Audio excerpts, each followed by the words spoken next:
Hello everyone, welcome back to our channel. In today's video, I'm going to show you how you can access Robinhood crypto wallet. It's a very simple and easy process and I'm going to guide you through how to do it. Let's get started. First of all, on your phone, head over to your Play Store.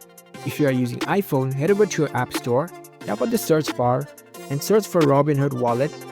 In the search results, you'll find the Robinhood wallet app. If you tap on it, it says Robinhood wallet swap crypto. In this page here, you can see the install button. Tap on it to install this on your device. It will take few moments depending on your internet connection. Once the app is downloaded, tap on this open button. This app is the dedicated crypto wallet of Robinhood. You can tap on get started. If you are new to this, you need to set up your wallet account first. You can tap on this create a new wallet option. You can set up a PIN for your account.